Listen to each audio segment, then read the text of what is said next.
Hello everyone, welcome back to my YouTube channel. My name is Vatika Singh और आज के इस वीडियो में हम यह जानेंगे कि नागरिक शास्त्र सिविक्स में पाठ्य योजना लेसन प्लान बनाने के लिए हमें कौन कौन से स्टेप फॉलो करने होते हैं।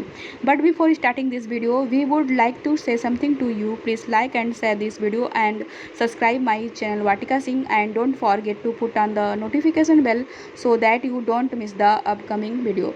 तो चलिए फ्रेंड्स, हम इस वीडियो को स्टार्ट कर लेते हैं। नागरिक शास्त्र में पाठ्य योजना बनाने के लिए आपको सबसे पहले लिखना होता है पाठ्य योजना। इसको बिल्कुल ही बीचों बीच सेंटर में बोल्ड में लिखा जाता है और इसको हेडिंग या टैग लाइन कहते हैं।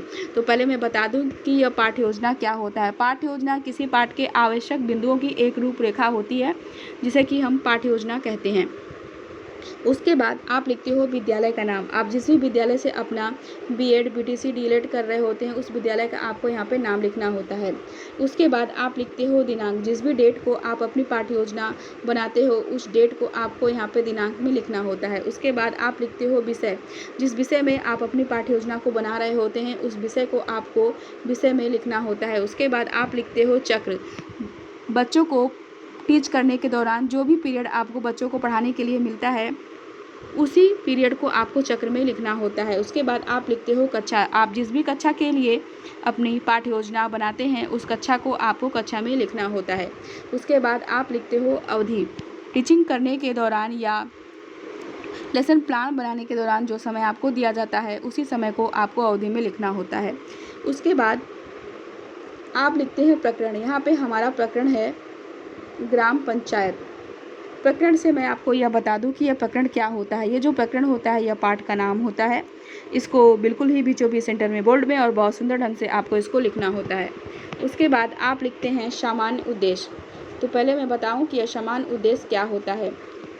जो विषय आप बच्चों को पढ़ाने जा रहे हैं उस विषय से बच्चा क्या सीखेगा उसे ही हम सामान्य उद्देश्य कहते हैं और उसे ही हम सामान्य उद्देश्य में लिखते हैं। और एक इम्पॉर्टेंट जानकारी मैं आपको यहाँ पे देना चाहूँगी, जैसे कि आप नागरिक शास्त्र की 20 से 25 पाठ्य योजना बना रहे हैं तो आप अपने नागरिक शास्त्र की 20 से 25 पाठ्य योजना में यही सामान्य उद्देश्य आप बार बार लिख सकते हैं।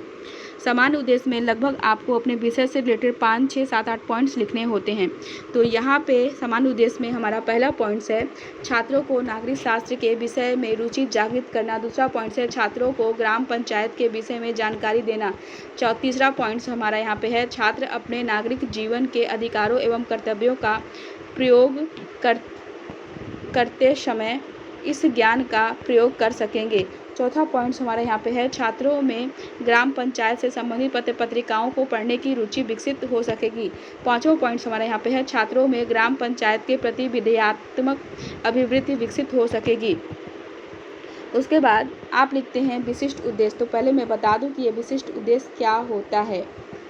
जो पाठ आप बच्चों को पढ़ाने जा रहे हैं उससे बच्चा क्या सीखेगा उसे ही हम विशिष्ट उद्देश्य कहते हैं और हम उसे ही विशिष्ट उद्देश्य में लिखते हैं। विशिष्ट उद्देश्य हमारे 3 प्रकार के होते हैं। पहला तो होता है ज्ञानात्मक उद्देश्य और दूसरा होता है हमारा बोधात्मक उद्देश्य और तीसरा होता है हमारा कौशलात्मक उद्देश्य। इन तीनों उद्देश्यों में मैक्सिमम आपको 2-2 पॉइंट्स तो लिखने ही लिखने होते हैं। तो ज्ञानात्मक उद्देश्य में हमारा पहला पॉइंट्स है छात्र ग्राम पंचायत के विषय में ज्ञान प्राप्त कर सकेंगे। दूसरा पॉइंट्स है छात्र ग्राम पंचायत के विषय में प्रत्याश्रमण कर सकेंगे।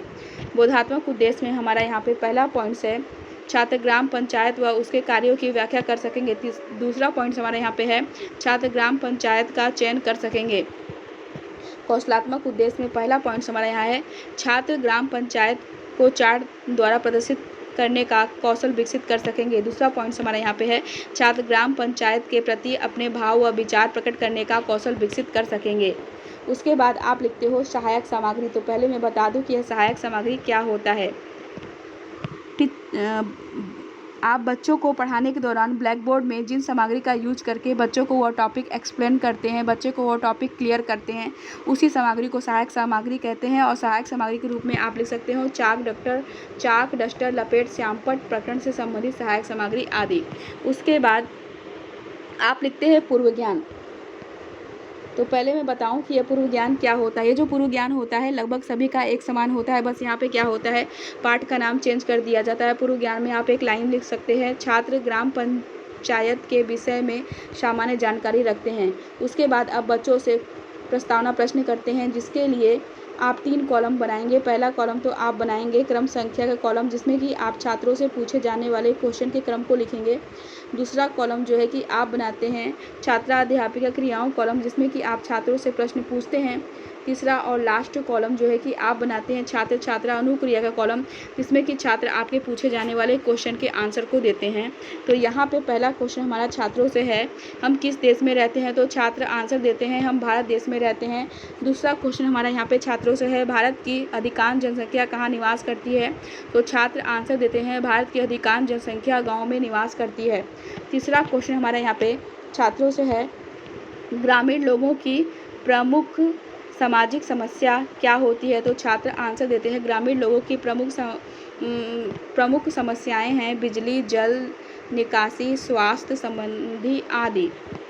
चौथा क्वेश्चन हमारा यहाँ पे छात्रों से है, ग्रामीण समस्याओं को किस पंचायत द्वारा दूर किया जाता है? तो छात्र आंसर देते हैं, ग्रामीण समस्याओं को ग्राम पंचायत या ग्राम समितियाँ दूर करती हैं। पांचवा क्वेश्चन हमारा यहाँ पे छात्रों से है, ग्राम पंचायत के बारे में आप क्या जानते हैं? तो छात्र आंसर देते हैं, समस्यात्मक प्रश्न। इसका मतलब यह है कि पांचों क्वेश्चन का आंसर छात्रों को नहीं पता है। ग्राम पंचायत के बारे में छात्रों को कोई जानकारी, कोई नॉलेज नहीं है।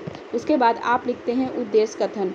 उद्देश्य कथन में आप एक लाइन लिख सकते हैं, बच्चों आज हम ग्राम पंचायत के बारे में अध्ययन करेंगे। उसके बाद आप लिखते हैं प्रस्तुतिकरण। प्रस्तुतिकरण में आप लिख सकते हैं, अध्ययन अध्यापन की सुविधा की दृष्टि से पाठ को 2 पार्ट्स में डिवाइड किया जाता है। उसके बाद आप व्याख्या करेंगे, जिसके लिए आप 4 कॉलम बनाएंगे।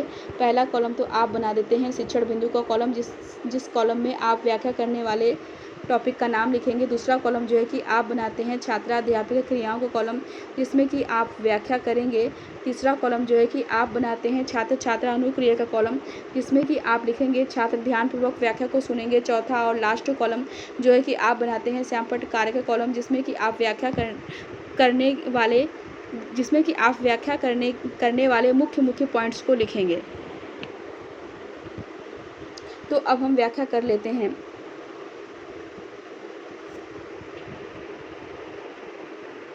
ग्राम पंचायत पंचायती राज व्यवस्था की सबसे छोटी इकाई होती है, जिसे गांव की आबादी 1000 से ज़्यादा है वहाँ एक ग्राम पंचायत का निर्माण किया जा सकता है।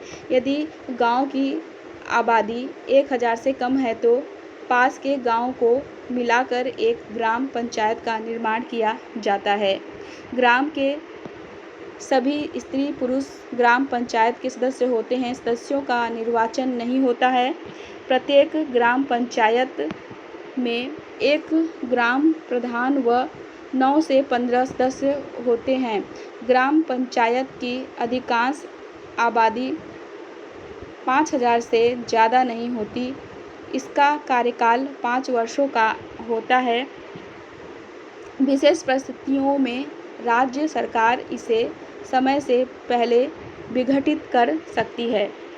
व्याख्या करने के बाद आप छात्रों से बोधात्मक प्रश्न करते हैं, जिसके लिए आप 3 कॉलम बनाते हैं। पहला कॉलम तो आप बनाते हैं बोधात्मक प्रश्न का कॉलम। दूसरा कॉलम जो है कि आप बनाते हैं छात्रा अध्यापक क्रियाओं कॉलम। तीसरा कॉलम जो है कि आप बनाते हैं छात्र छात्रा अनुक्रिया का कॉलम। बोधात्मक प्रश्न के कॉलम में आप छात्रों से पूछे जाने वाले क्वेश्चन के क्रम को लिखते हैं। छात्रा अध्यापक क्रियाओं कॉलम में आप छात्रों से प्रश्न पूछते हैं। छात्र छात्रा अनुक्रिया कॉलम में छात्र आपके पूछे जाने वाले क्वेश्चन के आंसर को देते हैं। तो यहाँ पे हमारा पहला क्वेश्चन छात्रों से है, ग्राम पंचायत का कार्यकाल कितने वर्षों का होता है? तो छात्र आंसर देते हैं, ग्राम पंचायत का कार्यकाल 5 वर्षों का होता है। दूसरा क्वेश्चन हमारा यहाँ पे छात्रों से है, ग्राम पंचायत के निर्माण के लिए कम से कम कितनी आबादी होनी चाहिए? तो छात्र आंसर देते हैं, ग्राम पंचायत के निर्माण के लिए कम से कम 1000 आबादी होनी चाहिए। उसके बाद आप छात्रों से आप फिर से व्याख्या करते हैं, जिसके लिए आप फिर से 4 कॉलम बनाएंगे। पहला कॉलम तो आप बनाते हैं शिक्षण बिंदु का कॉलम। दूसरा कॉलम जो है कि आप बनाते हैं छात्रा अध्यापक क्रियाओं कॉलम। तीसरा कॉलम जो है कि आप बनाते हैं छात्र छात्रा अनुक्रिया कॉलम। और चौथा और लास्ट कॉलम जो है कि आप बनाते हैं श्यामपट्ट कार्य के कॉलम। शिक्षण बिंदु के कॉलम में आप व्याख्या करने वाले मुख्य पॉइंट्स को लिखेंगे। छात्राध्यापक क्रियाओं कलम में आप व्याख्या करेंगे। छात्र छात्रा अनुक्रिया कलम में आप लिखेंगे। छात्र ध्यानपूर्वक व्याख्या को सुनेंगे। श्यामपट्ट कार के कॉलम में आप व्याख्या करने के बाद मुख्य पॉइंट्स को लिखेंगे। तो अब हम व्याख्या कर लेते हैं।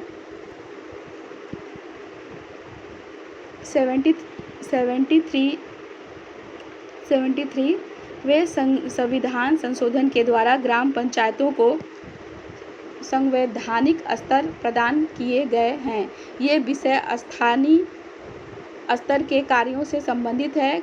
कार्य गांव की साफ सफाई, दूसरा रोशनी का प्रबंध करना, तीसरा संक्रामक रोगों की रोकथाम, पार्क बनवाना, जनगणना एवं पशुगणना करना, कृषि एवं बागवानी का विकास करना, गृह उद्योगों को उन्नत बनाना, पशुओं की नस्ल सुधारना, सड़कों को ठीक कराना एवं कारखानों का निर्माण, अस्पताल खुलवाना, बालक एवं बालिकाओं की शिक्षा की समुचित व्यवस्था करना। व्याख्या करने के बाद आप छात्रों से फिर से बोधात्मक प्रश्न करते हैं, जिसके लिए 3 कॉलम बनाएंगे। पहला तो कॉलम बनाएंगे बोधात्मक प्रश्न का कॉलम, जिसमें कि आप छात्रों से पूछे जाने वाले क्वेश्चन के क्रम को लिखेंगे। दूसरा कॉलम जो है कि आप बनाते हैं छात्राध्यापक क्रियाओं कॉलम, जिसमें कि आप छात्रों से प्रश्न पूछते हैं।